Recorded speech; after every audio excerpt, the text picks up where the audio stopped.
तो रोज़ की तरह आने लिखने ब्लॉग में सबका हार्दिक स्वागत है। सबके मंगल भविष्य की कामना के साथ बड़ों को मेरा सादर नमस्कार, छोटों को मेरा शुभ आशीर्वाद। दोस्तों, मैं ठीक हूँ, आशा करता हूँ कि आप ठीक होंगे। आज दोस्तों, आज के पंचांग के विषय में, आज का सूक्ष्म पंचांग दोस्तों, आज जो है 30 मई 2024 ज्येष्ठ मास के कृष्ण पक्ष की सप्तमी तिथि, गुरुवार का दिन। शुभ मुहूर्त की बात करें तो दोस्तों, आज अभिजीत मुहूर्त 11:29 से 12 तक, और अमृतकाल आज 2:04 से 3:44 तक। ब्रह्म मुहूर्त आज दोस्तों 4:17 से 5 बजे तक, और राहु काल 2:03 से 3:46। सदविशा नक्षत्र दोस्तों आज 8:39, और उसके बाद स्वर्ण नक्षत्र, और तत्पश्चात जो है दोस्तों घनिष्ठा नक्षत्र का प्रारंभ हो जाएगा। आज सूर्योदय 5:24 तक, और सूर्यास्त जो है 7:14। जैसे कि हम जानते हैं दोस्तों, गुरुवार 9 ग्रहों में गुरु ही सबसे श्रेष्ठ माने गए हैं। सर्वश्रेष्ठ गुरुवार की प्रकृति क्षिप्र है, और इस दिन ब्रह्मा और बृहस्पति का दिन माना जाता है। धनु और मीन राशि के स्वामी गुरु के सूर्य, मंगल और चंद्र मित्र ग्रह हैं। शुक्र और बुध शत्रु ग्रह हैं। शनि और राहु सम ग्रह है। तो दोस्तों, 9 ग्रहों में बृहस्पति को गुरु की उपाधि प्राप्त है। तो आज दोस्तों विष्णु भगवान और बुध और दंतात्रेय की पूजा की जाती है। श्री हरि भगवान विष्णु और बृहस्पति देव को आज का दिन समर्पित है। गुरु ब्रह्मा गुरु विष्णु गुरुदेव महेश्वर, गुरु साक्षात परम तस्मै श्री गुरुवे नमः। ज्ञान देने वाले को गुरु की संज्ञा दी गई है, और गुरु ज्ञान मार्गदर्शन प्रेरणा के स्रोत हैं। ओम बृहस्पति नमः। ओम ग्रां ग्रीं ग्रौं सह गुरुवे नमः। ओम ह्रीं नमः। ओम ह्रां ग्रां देव्यो सह। यानी ज्ञान और ज्ञान की अपार क्षमता प्रदान करने के लिए अपने गुरु को नमन करना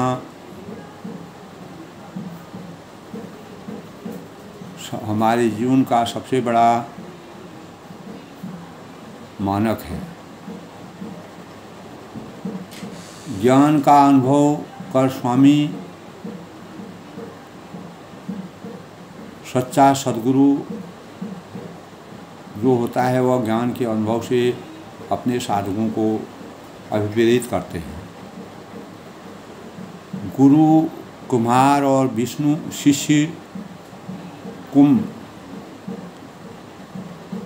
कहा है दोस्तों। गुरु कुम्हार शिष्य कुंभ, गड़ी गड़ी काढ़े खोट। गुरु समान दाता नहीं,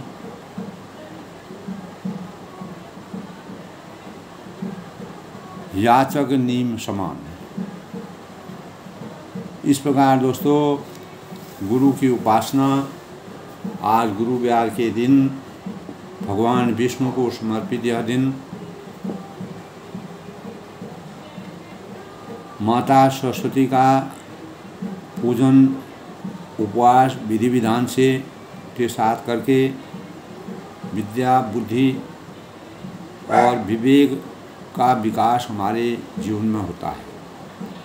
माँ सरस्वती की कृपा बनी रहती है और माँ लक्ष्मी की कृपा और सरस्वती माँ की कृपा के आशीर्वाद से साधक के जीवन में गुणात्मक लाभ होते हैं। धार्मिक मान्यताओं के अनुसार हमारे जो विधि विधान हैं, हमारी जो धार्मिक मान्यताएं हैं, उनके अनुसार गुरुवार आध्यात्मिक उन्नति के साथ धन संपदा की प्राप्ति और समृद्धि की प्राप्ति का द्योतक है। ज्योतिष के अनुसार दोस्तों गुरु ग्रह यानी बृहस्पति ग्रह बहुत ही शुभ माना जाता है। जीवन में अगर हमारा बृहस्पति मजबूत होता है किसी भी साधक का, तो उसको किसी प्रकार की भी कोई परेशानी नहीं होती है। तो विष्णु लक्ष्मी व्रत पाठ और से अनेक कष्टों का निवारण होता है, मुक्ति मिलती है। भगवान को, विष्णु भगवान को दोस्तों कदली के पेड़ और कदली भोग के रूप में लगाया जाता है। पीले वस्त्र जो है विष्णु भगवान को समर्पित किए जाते हैं। पीले पुष्प, पीले फलों का भोग लगाया जाता है। केले के वृक्ष में दोस्तों विष्णु भगवान का वास माना गया है, इसलिए केले के वृक्ष की पूजा अर्चना की जाती है विधि विधान के साथ। क्योंकि हमारे सनातन धर्म में हमारे आस्था के प्रतीक दोस्तों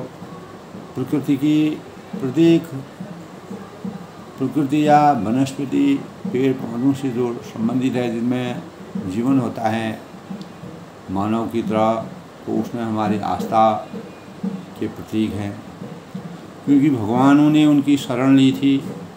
जैसे मर्यादा पुरुषोत्तम भगवान राम जी ने 14 साल के वनवास के दौरान किसी प्रकार के शयन के लिए जो है किसी प्रकार के चीज़ों को ग्रहण न करके कुश नामक जो कुश घास होती है उसका प्रयोग किया। इसीलिए कुश जो है पवित्र माना जाता है। कुश कैसे पैदा हुआ, जिस प्रकार कुश जो है रामचंद्र के लव और कुश दो पुत्र थे,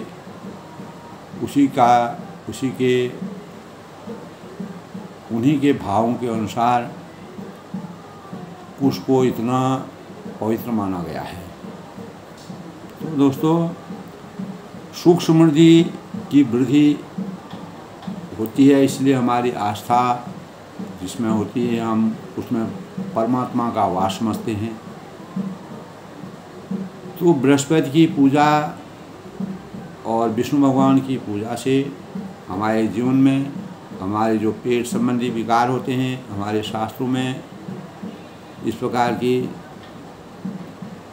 प्रसंग है कि अनेक बीमारियों का अंत होता है और दीर्घायु की कामना की जाती है। संतान और दंपति को सुख की प्राप्ति होती है। संतान की प्राप्ति का द्योतक माना गया है। गुरुवार के दिन ओम ग्रां ग्रीं ग्रौं सह गुरुवे नमः का मंत्र जाप करना चाहिए। 5 बार करें, 3 बार करें, 16 बार करें, तो माला का जाप करें तो बहुत ही अच्छा है दोस्तों। आपकी विद्या बुद्धि प्रखरता आएगी, ज्ञान बढ़ेगा, बृहस्पति भगवान का आशीर्वाद प्राप्त होगा, आपके ग्रहों में मजबूती आएगी। तो गुरुवार को पानी में चुटकी भर हल्दी डाल करके स्नान करने से अनेक प्रकार की नकारात्मक जो ऊर्जा हमारे शरीर में होती है उनका वह समाप्त होती है। तो बृहस्पतिवार के धन का दान करना वर्जित माना गया है। और बृहस्पति माता सरस्वती की पूजा उपासना, ज़रूरतमंदों को चने की दाल, नमक और हल्दी, पीले लड्डू, सोना, पीला, नीलम किताबें, शिक्षा से संबंधित चीज़ें, गाय को भी दान करने का प्राविधान है दोस्तों। और लोहे के सामान की खरीदारी इस दिन नहीं करनी चाहिए, परहेज़ करना चाहिए। और गुरु को गुरुवार का सूचक माना गया है। बृहस्पति ग्रह को मजबूत करने के लिए सम्मान और पीला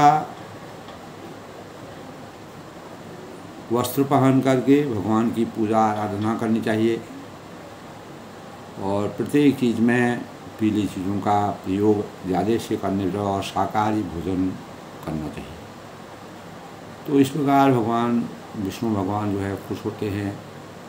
प्रत्येक जातक के जीवन में सकारात्मक ऊर्जा के भाव सृजित होते हैं। जैसे कि दोस्तों हम जानते हैं कि रामचरितमानस का प्रसंग चल रहा है। लंका कांड में भगवान रामचंद्र ने लंका में जब प्रवेश किया, सेतु बांध करके अनेक दूतों को भेज करके, फिर रावण को चेतावनी दे करके रावण को, तब अंगद जो है अंततोगत्वा अंगद रावण से संवाद करते हैं। संवाद करने में रावण एक दूसरे के ज्ञान की पराकाष्ठा तुलसीदास ने ऐसा वर्णन किया है। तो राजनीति का दोस्तों एक अध्याय यहाँ पर जुड़ता है कि राजनीति में कितने प्रकार के प्रसंग होते हैं और कैसे अंगद ने अपने तर्क और भयहीन होकर के, बलवान होकर के, मर्यादा पुरुषोत्तम भगवान राम जी का आशीर्वाद प्राप्त करके रावण को अनेक प्रकार के तर्क वितर्क से सुनाया, समझाया, उसको ज्ञान देने की कोशिश की, लेकिन उसने उसको उसकी अज्ञानता के कारण उसने उसको स्वीकार नहीं किया और उसका नकारात्मक भाव उसके अंतःकरण में विराजमान हुए। तो रावण को अंगद ने अनेक बार कहा कि रावण कितने प्रकार के हैं। एक रावण सहस्त्रबाहु को देखा उसने दौड़कर विशेष प्रकार से,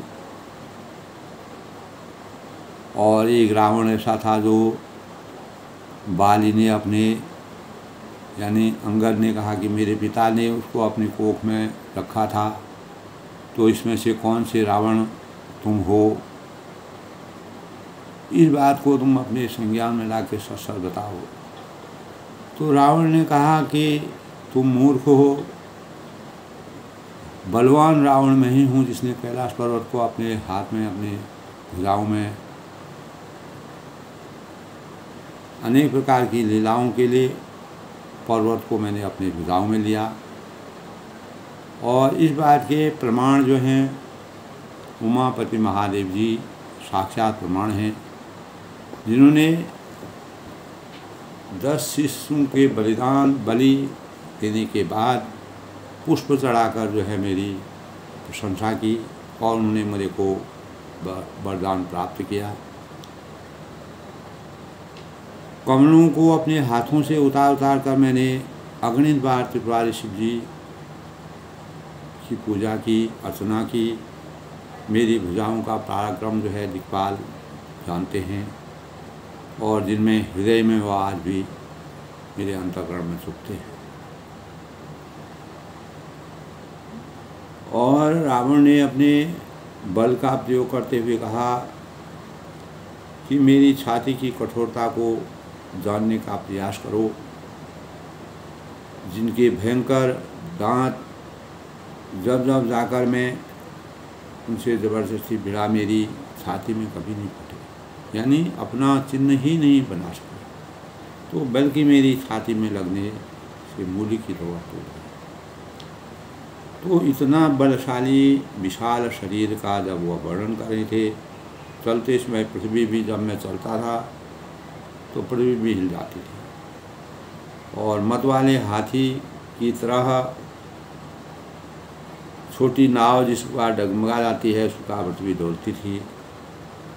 जगत विश्व प्रताप, मैं ही जगत विश्व प्रतापी रावण हूँ, लंकापति तीज हूँ, लंकेश का राजा हूँ। और अंगद से कहते हैं कि मुझको कानों से कभी तुमने नहीं सुना है, वास्तविकता तुम मेरी नहीं जानते हो। तो रावण अहंकार और अज्ञान और घमंड और अत्याचार की नीति से अभिशप्त हो गया था। जब ज्ञान रूपी प्रकाश से अज्ञान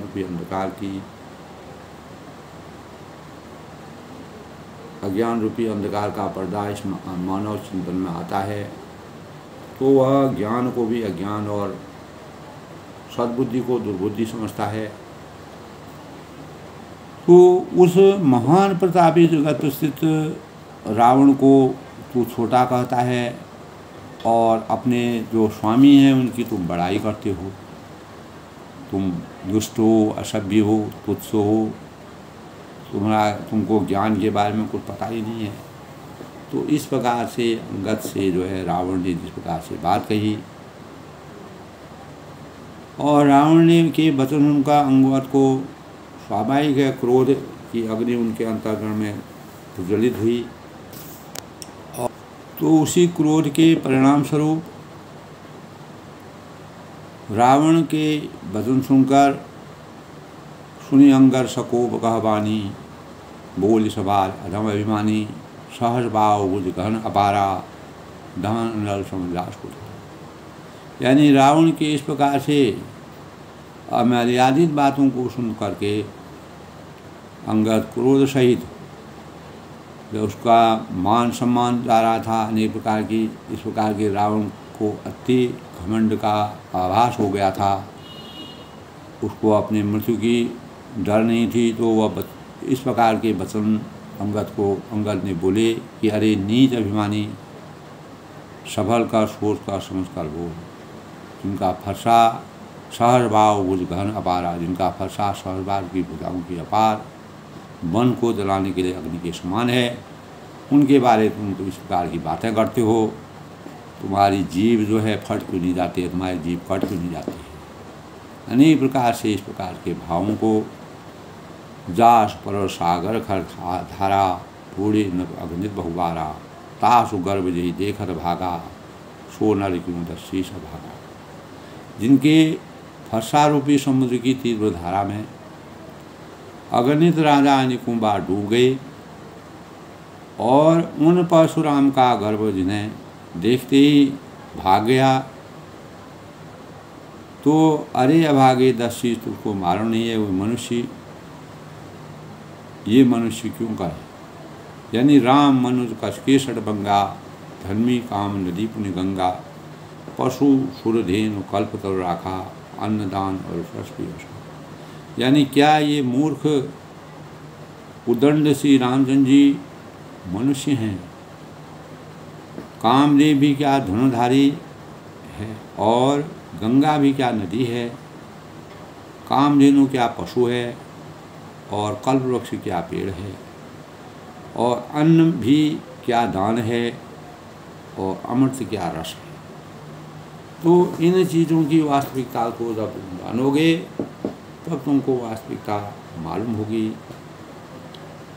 बेन ते खग अहिस शासन, चिंतामणि पुनि उपलद शासन, सुनमति मंद लोक बैकुंठा, लाभ की रघुवति भगति अकुंठा। यानी गरुड़ जी क्या पक्षी हैं, और शेष जी क्या सर्प हैं। अरे रावण चिंतामणि क्या कोई पत्थर है। अरे मूर्ख सुन बैकुंठ भी क्या कोई लोक है, और श्री रघुनाथ जी अखंड भक्ति क्या है, और लाभों जैसा ही लाभ है। अनेक प्रकार की इस प्रकार के जिनकी विलक्षण प्रतिभा है उनके बारे में जो रचनाएं दी हैं वह नहीं है। इस प्रकार कल्प वृक्ष, कामधेनु, इस सृष्टि में दोस्तों एक ही है। शेन सहित नव मानमथी, वन उजार पुरिजार, कष्टे सट हनुमान कभी गए।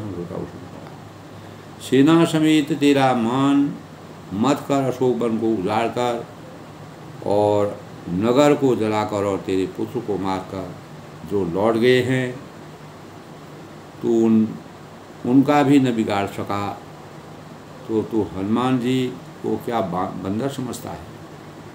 सुन रावण परिहरि चतुराई, भजन सुखवा सुंदर गुराई, जो खल भाय सो राम के द्रोही, ब्रह्म रुद्र सब राज। इसलिए इतना शुरू कर दे, अपनी चतुराई को त्याग दे,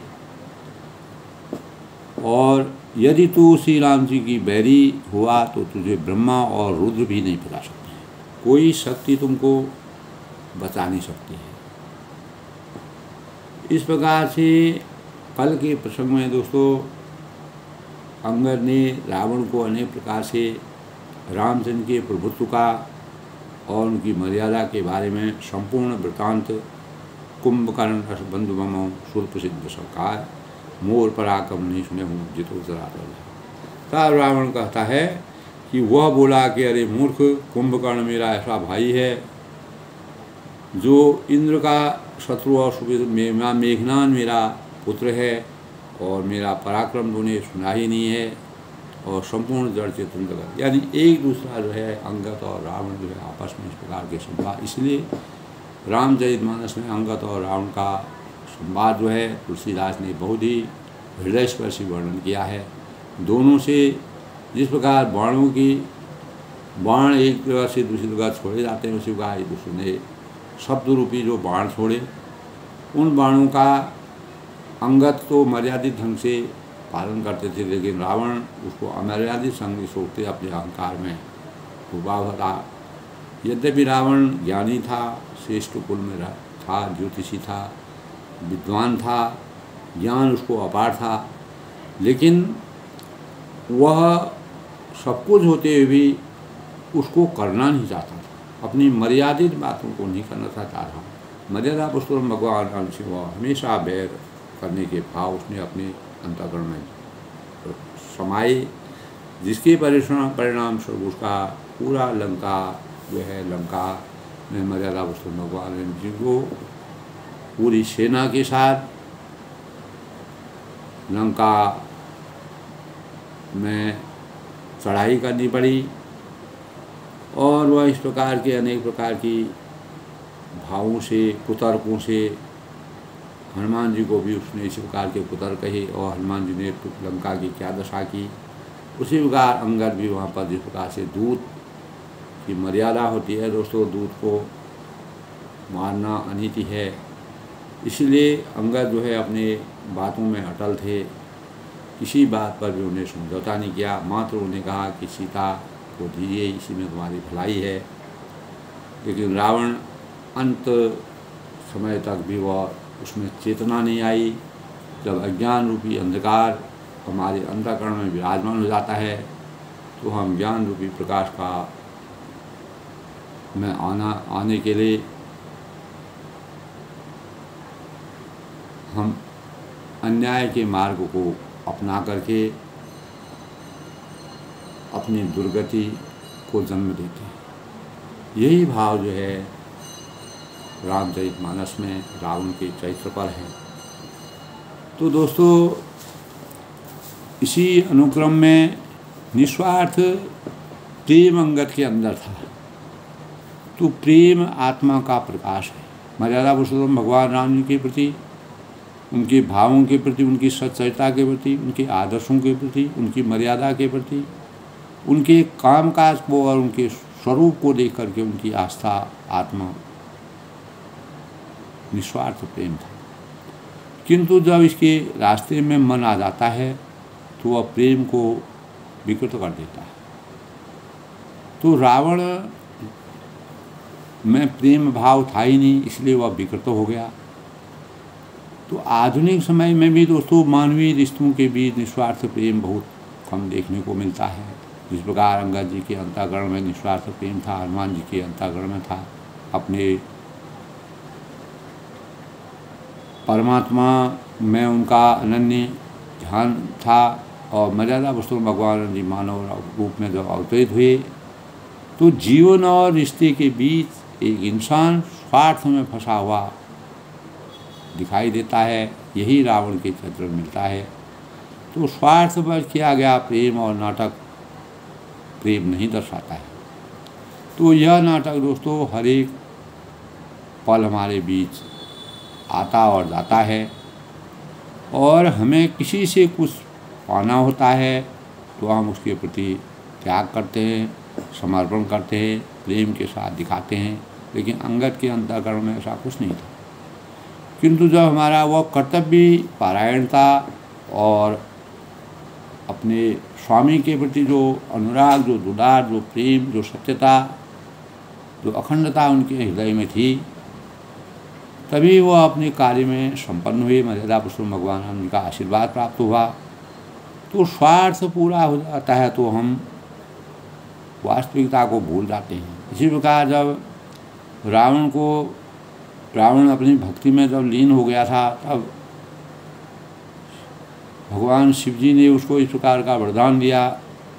तो रावण जो है स्वार्थ बस अपना उसने पूजा की और वह उसमें सिद्धि प्राप्ति कर गया, उसको वरदान प्राप्त हुआ और वह अपनी वास्तविकता को भूल गया। तो हमारा त्याग, समर्पण और प्रेम सब कुछ समाप्त हो जाता है, जिसका रावण का। तो भगवान शिव ने उसको इस प्रकार का ऐसा वरदान दिया कि जिससे उसको अपार शक्ति का संचार हुआ, लेकिन उसका दुरुपयोग उसने किया। तो वास्तविक और सच्चा प्रेम वही होता है दोस्तों जो निस्वार्थ भाव से किया जाता है, जैसे अंगद जी ने किया।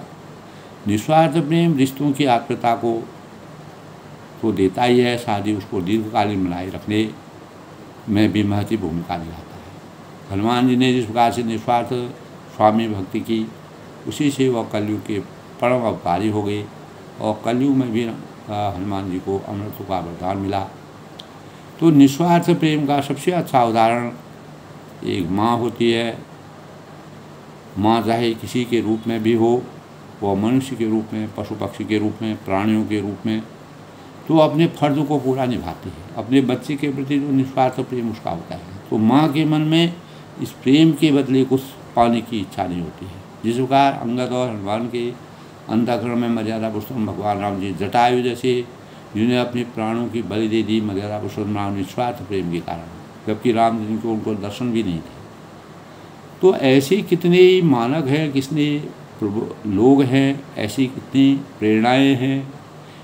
तो अधिकांश लोग दोस्तों रिश्ता किसी न किसी वजह से निभाते हैं। तो रामचरितमानस से हमको इस प्रकार की प्रेरणा मिलती है, उनमें कुछ न कुछ स्वार्थ छिपा रहता है। तो स्वार्थवश अगर हम प्रेम करते हैं, वह वास्तविक प्रेम नहीं होता है। तो लोग किसी न किसी से कोई न कोई आशा लगाए रहते हैं, अपने अस्तित्व की बचाव के लिए, अस्तित्व की सुरक्षा के लिए, अस्तित्व के बढ़ाने के लिए, महत्वाकांक्षा के लिए। तो दुर्भाग्य से यही संसार का नियम है दोस्तों। रावण भी अज्ञान रूपी अंधकार के पर्दे से ढक जाने के कारण वो वास्तविक जो उसका ज्ञान था उसने उसको खो दिया, और स्वार्थी पूर्ति के पश्चात ऐसे रिश्ते अक्सर ठंडे बस्ते में चले जाते हैं, ठंडे हो जाते हैं और प्रेम कमज़ोर हो जाता है। रावण ने स्वयं अपने भाई को, जब शिव जैसे भगवान ने जो अनेकों नाम हैं, जो सृष्टि के संचारक हैं, उन्होंने इस प्रकार का वरदान रावण को दिया, लेकिन रावण अपनी महत्वाकांक्षा, अपने वर्चस्व को बढ़ाने के कारण शिव जी को भी उन्होंने धोखा दे करके अनेक प्रकार के जो उनको वरदान मिला था उस वरदान का दुरुपयोग किया। दोस्तों प्रेम का रिश्ते में महत्वपूर्ण स्थान, रिश्तों में बड़ा महत्वपूर्ण स्थान होता है प्रेम का। और प्रेम के, हनुमान जी के प्रेम और भक्ति के परिणाम स्वरूप जो आत्मबल और जो शक्ति का संचार मर्यादा पुरुषोत्तम भगवान राम ने उनको किया, वह प्रेम के रिश्तों का सच्चा उदाहरण है, सच्ची प्रेरणा है। तो प्रेम के बिना जीवन वैसा ही है जैसे फल फूल के बिना वृक्ष होता है। अगर बिना फल वाला वृक्ष होगा तो उसकी शोभा नहीं होती है, उसको कोई नहीं पूछता है। और अतः हमको प्रेम पूर्वक निस्वार्थ भाव से रिश्तों का निर्वहन करना चाहिए। जिस प्रकार से अंगद ने रावण की भरी सभा में जाकर के रावण को जिस प्रकार का ज्ञान देने की प्रेरणा प्राप्त की, जिस प्रकार का ज्ञान दिया, भले ही रावण अज्ञान से भरा हुआ था। तो दोस्तों, सूर कवन रावण सरिसो शकर कोट जहि शीस, हुने अनल अति हरस बटू बार साग गौरीस। रावण के समान शूरवीर कौन है जिसने अपने ही हाथों से सिर काट काट कर अत्यंत हर्ष के साथ बहुत बार उन्हें अग्नि में होम कर दिया। अपने मुँह तुम अपनी करनी, अपने मुँह अपनी ही तारीफ करता है। स्वयं गौरीपति शिव जी इसकी बात के साक्षी है।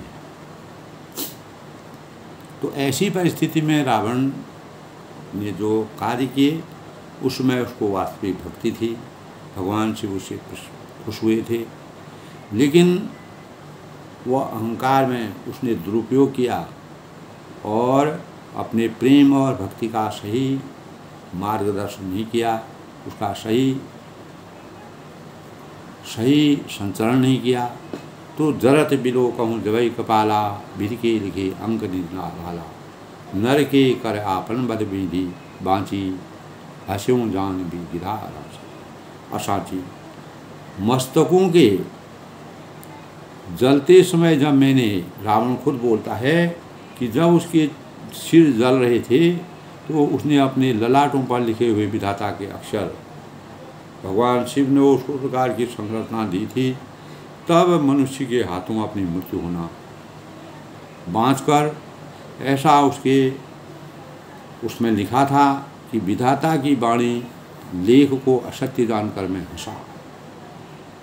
तो इसको मैंने असत्य जाना और मैं हंसने लगा। सोई मन समुझी त्रास नहीं मोरे, लिखा बिरंती जरठ मति भोरे, आन वीर बल सठमम लागे, पुनि पुनि कह लाज। यानी इन सब बातों को समझकर, इनका स्मरण करके, इनको याद करके, इनको अपने अंतस में विराजमान करके मेरे मन में किसी प्रकार का कोई डर नहीं, क्योंकि परमात्मा ने मेरे को एक बार वरदान दे दिया और मेरे ललाट में इस प्रकार का लिखा हुआ है कि मस्तकों के जलते समय जब मैंने अपने ललाटों पर लिखे हुए विधाता के अक्षर देखे, तब मनुष्य के हाथ से अपनी मृत्यु होना बाँचकर विधाता की वाणी लेखों को असत्य जानकर मैं हंसा।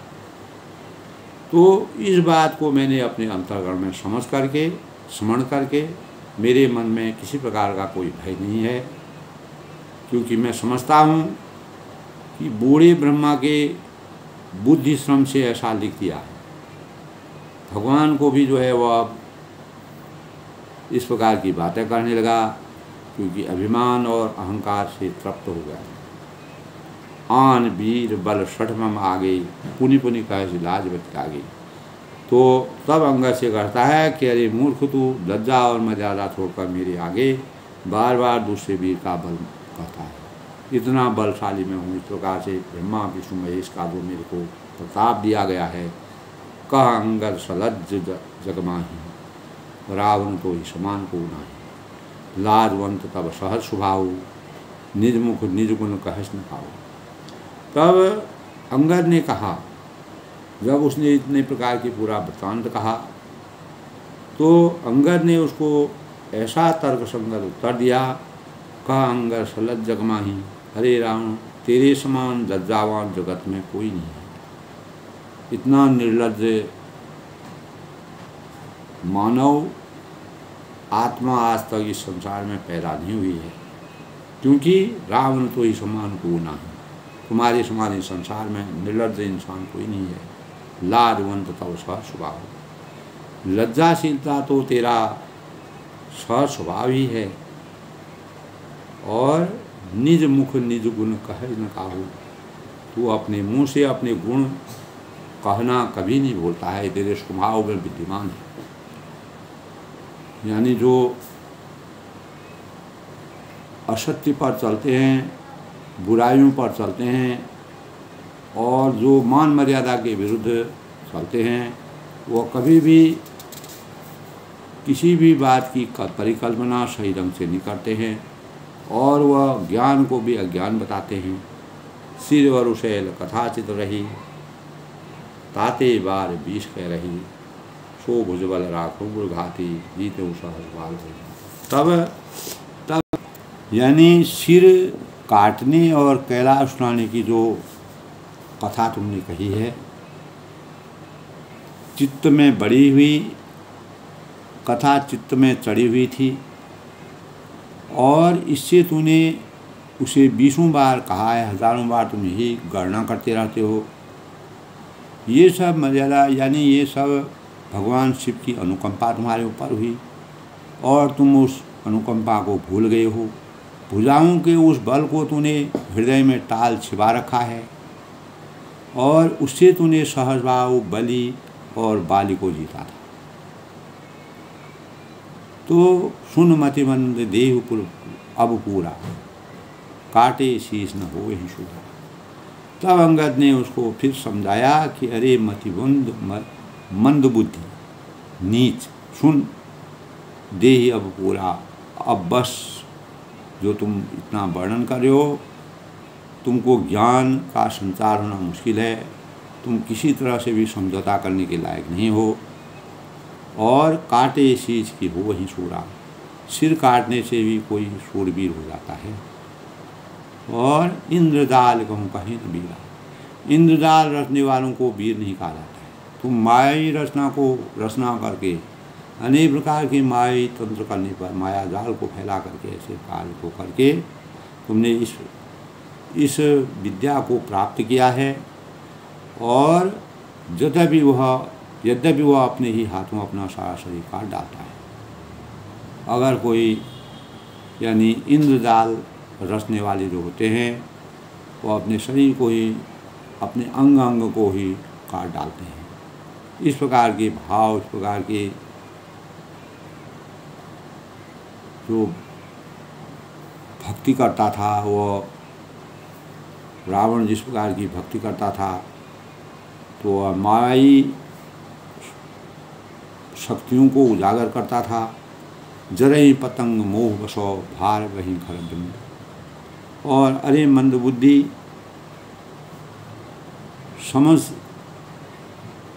समझ कर देख, इसको अपने अंतःकरण में समझ कर देख। जरई पतंग मोह बस भार वहीं खरबिंद। पतंगे मोह बस आग के सामने जाते हैं। जब उजाला होता है, आग जली रहती है, तो पतंगे उसमें अज्ञानवश वहाँ पर जा कर के ते नहीं सूर कहा वहीं समझ देगी मतलब। और गधों के झुंड में बोझ लाद कर चलना, पर इस कारण से शूरवीर वह नहीं कहलाते हैं। शूरवीर वह कहलाते हैं जो अपनी शूरता का वर्णन नहीं करते हैं, अपने मुँह अपनी बातें नहीं करते हैं। उनकी शूरता का वर्णन इस विश्व में मानक बन के रहता है, इस विश्व में प्रसिद्ध होता है और प्रत्येक जनजन के हृदय में उसकी शूरता बढ़ा जाते हैं। तुम अपनी शूरता का वर्णन खुद ही कर रहे हो। तो तुम एक पतंगे के समान हो। जिस प्रकार पतंगा आग की लपट जब अग्नि जली रहती है तो उसमें खुद ही प्रज्वलित हो जाता है, उसमें खुद ही स्वाहा हो जाता है। उसी प्रकार तुम अपनी बातों में अपने आप ही तुम्हारा अंत है। इस प्रकार की बातें कह करके अब जनी बत बढ़ाओ खल करही, सुन मम बचन मान को परे हरे। 10 मुँह में न 32 आए हूँ, बस विचार रघुवीर बढ़ा। यानी अरे दुष्ट तू बद बढ़ाओ मत कर, मेरा वचन सुन और अभिमान त्याग दे। अभी भी अपने घमंड को, अभिमान को, अपने अहंकार को त्याग दे। 10 मुँह में न 32 पढ़ी और 10 मुख में न बसीठी आया हूँ। हे 10 मुँह में दूध की तरह संधि करने आया हूँ। यहाँ कोई तुमसे लड़ाई करने नहीं आया हूँ, समझौता करने आया हूँ, तुमको समझाने आया हूँ। अस विचार रघुवीर पठाया हूँ और रघुवीर ने ऐसा विचार कर मुझे तुम्हारे पास भेजा है कि रावण को संयम और नियम, नीति, मर्यादा, आदर्शता के भावों को बता करके अभी भी उसको समय मौका दिया जाए। इसीलिए मैं यहाँ पर आया हूँ। मैं कोई तुमसे यहाँ पर लड़ने नहीं आया हूँ, कोई तुमको बात सुनाने के लिए नहीं आया हूँ। तुम्हारे ज्ञान को, तुम्हारे हृदय को परिवर्तन करने के लिए मैं आया हूँ। जो आज्ञा मेरे स्वामी ने मुझे प्रदान की है, जो आज्ञा मुझे दी है, उसी आज्ञा का मैं निर्वहन कर रहा हूँ। बार बार कहें कृपाला नहीं नजार बदे सुकाला, मन महु समझ बचन प्रभु के रे, स्वयं कठोर भजन सत्य। कृपाल श्री रामचंद्र जी बार बार ऐसा कहते हैं। तुलसीदास जी ने इस प्रकार का वर्णन किया है दोस्तों। मर्यादा पुरुषोत्तम भगवान राम जी ऐसा कहते हैं कि नहीं गजा जसु बधे फुकाना, शार के मारने से स्यों बस में नहीं मिलता है। यानी कृपा श्री रामचंद्र जी बार बार इस बात की प्रेरणा देते हैं कि शार जो होता है बहुत ही डरपोक होता है, वो मारने से स्यों का यश नहीं बढ़ता है। अगर तुमने किसी कोई काम किया है, कोई भी कार्य कोई मनुष्य करता है, तो उसका छोटे व्यक्ति के अपने बराबरी से संघर्ष करना वो शोभा देता है। और शार और सिंह का कोई तुलना नहीं है, इसीलिए उसका कोई गुणगान नहीं करता है, वो यशस्वी नहीं बन सकता है। मर्यादा पुरुषोत्तम भगवान राम जी यश और कीर्ति के मानक हैं। और मन महु समझी वचन प्रभु के रे, अरे मूर्ख, प्रभु के उन वचनों को मन में समझकर, अपने मन में विचार कर, उनका गंभीरता से तुलनात्मक अध्ययन कर।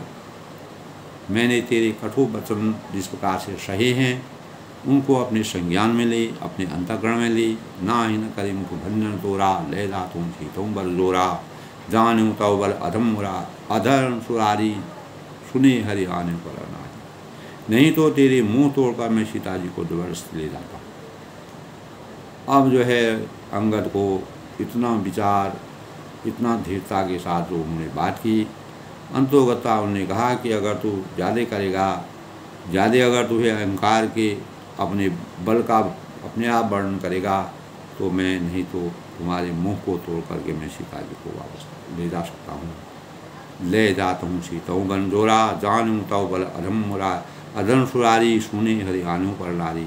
अरे अधम देवताओं के शत्रु तेरा बात तो मैंने अभी जान लिया कि जब तू सुने में एकांत में पराई नारी को हर के चुरा करके लाया था, जो कि अमर्यादित था, और मर्यादा के का तुमने पूर्ण रूप से उल्लंघन किया है, मर्यादा की नींव को कमज़ोर किया है। तुम्हें जो है अभी भी इतना करने पर भी ज्ञान नहीं आया। अगर तुम ज़्यादा अपने बातों में तुम अड़े रहते हो, तो मैं भी सीता जी को अपने साथ ले जाता हूँ, ऐसे भाव का। लेकिन मर्यादा पुरुषोत्तम भगवान राम जी ने हनुमान जी से भी यही कहा था, केवल सीता जी की सुधि लेकर के तो आओ। अमर्यादित तरह से कोई भी कार्य नहीं करता है। जब तक हम लंका में प्रवेश करके, पूरा युद्ध करके, लंका पर चढ़ाई करके रावण पर विजय प्राप्त नहीं कर लेंगे, तब तक हम सीता जी को नहीं ले जाएंगे। तो मर्यादा की नीति के अनुसार, यद्यपि रावण ने जो कार्य किया वो अमर्यादित था, पराई नारी को जिस प्रकार से वह छल करके हर ले गया, तो मैं निशिचरपति गर्भ बहुता, मैं रघुपति सेवक कर दूता, जो न राम अपना नहीं डरहूँ, तो ही देखत असपतु। यानी तू राक्षसों का राजा है और बड़ा अभिमानी है, अहंकारी है, घमंडी है, और मैं रघुपति सेवक कर दूता, परंतु मैं श्री राम जी का सेवक हूँ, सेवक, और सुग्रीव जी का मैं सेवक हूँ, जो वानरों के राजा हैं, हमारा आधिपत्य करते हैं, जिनके निर्देशों के अनुसार हम अपना कार्य करते हैं। हमारे पास मर्यादा है, नीति है। तो जो न राम अपराध ही डरहूँ, और यदि मैं श्री राम जी के अपमान से न डरूँ, तो तेरे देखते तेरे ऐसा तमाशा में कर डालूँ। यही हनुमान जी के लिए भी हुआ। मर्यादा पुरुषोत्तम भगवान राम जी ने दोनों को समझा करके मर्यादा की। रघुकुल रीत सदा दिलाई, प्राण जाए पर वचन जाए। तो मर्यादा का उल्लंघन करना रामचरितमानस में कहीं पर भी रामचंद्र के आदर्शों में नहीं मिलता है। इसीलिए रामचरितमानस को इतना प्रसिद्ध ग्रंथ माना गया है। तो ही पटकी महिषेन हति चौपट करि कर गाओ, तव जुबतिन समेत सटो जनक सुतई लेगा। तब तुझे जमीन पर पटक कर, अब अंगद को अंदर ही अंदर बहुत क्रोध आता है। इतना कहने पर भी जब रावण नहीं मानता है तो ही पटकी महिषेन हति, वो जमीन पर पटक कर तेरी सेना का संहार कर चौपट करि कर गाँव, तेरे गांव का तेरे जो तेरा पूरी लंका है उसको चौपट करके उसको नष्ट भ्रष्ट करके, अरे मूर्ख, तव जुबतन समेत सटो जनक सुतई ले जाऊँ, तेरी युवती स्त्रियों सहित जानकी जी को मैं ले जाऊँ। इस प्रकार से जो है अंगद जी को क्रोध की ज्वाला उमड़ पड़ी। परमात्मा के मर्यादा पुरुषोत्तम भगवान राम जी इस प्रकार का शक्ति का संचार अंगद के अंतःकरण में किया था। तो विनय न मान जगत जड़ो गए 3 दिन बीत, बोले राम सकूत भाव भय न होती। ऐसे ही भावों को जो है रामचंद्र जी जब समुद्र में पार करने के लिए मर्यादा पुरुषोत्तम भगवान राम जी को 3 दिन से अनुग्रह करे थे, तो उनको समुद्र ने जो है रास्ता नहीं दिया। इसी अनुक्रम में रावण को लगातार समझाने पर बुझाने पर अंगद की किसी भी बात का उसने सही उत्तर नहीं दिया, सकारात्मक उत्तर नहीं दिया, तो अंगद को भी इस बार का क्रोध आ गया। और उसी क्रोध के परिणाम स्वरूप मर्यादा पुरुषोत्तम भगवान रामचंद्र जी एक प्रकार का भय दिखाने का प्रयास किया रावण को, और जिससे रावण की नींव कमज़ोर हो और रावण भयभीत होए और वह अभी भी अपनी चेतना में आ जाए। तो इस प्रकार के भाव अंगद और रावण संवाद में आज के प्रसंग में सबके मंगल हो की कामना के साथ दोस्तों इसी प्रकार रामचरितमानस का अनुसरण करें। और आगे दोस्तों आगे का प्रसंग कल फिर सब पर मर्यादा पुरुषोत्तम भगवान राम जी की आशीर्वाद बने रहे, सब लोग सुखी रहे, प्रसन्न रहें।